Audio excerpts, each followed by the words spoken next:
So to answer number 73, you have to memorize, unfortunately, a theorem that says possible rational zeros will be a constant over the leading term. So again, this is one of those theorems, those facts that we need to memorize, that the possible rational zeros are going to be the constant factors over the leading term factors. So when you look at question number 73, they have 3x to the third plus plus 27. So our constant is 27 and our leading term is, or leading coefficient is going to be 3.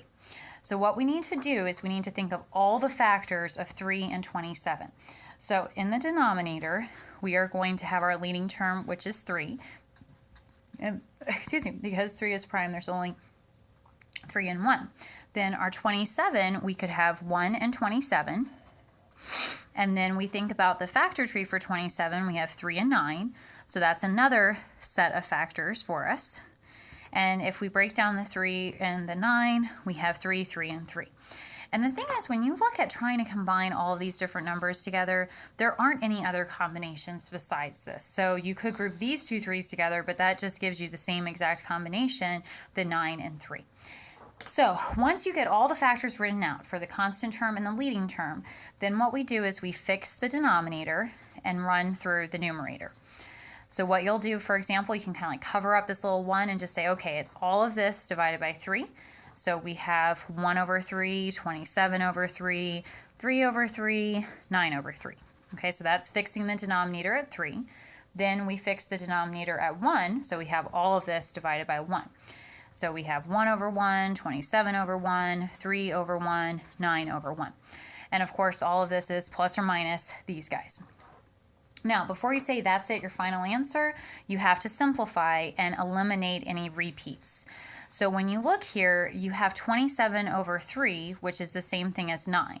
But 9 was later on in this list as 9 over 1. So we can eliminate 27 over 3. The 3 over 3 reduces to 1, and 1 has also appeared later on in this list, so we can reduce or repeat or cancel that out. And then the 9 over 3, that is just 3, and that 3 has appeared later on this list, so we can cross that out. So those 3 guys were repeats, so we're not going to include those in our answer. So our final answer is 1/3, 1, 27, 3, and 9.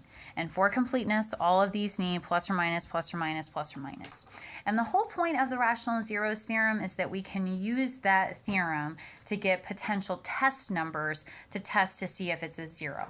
But keep in mind on your calculator, when you're trying to figure out what the zeros are, you're really probably not going to go through the rational zeros theorem. You're going to just look on your calculator at second table and figure out where your y value is 0, and that will give you your starting point for the synthetic division process.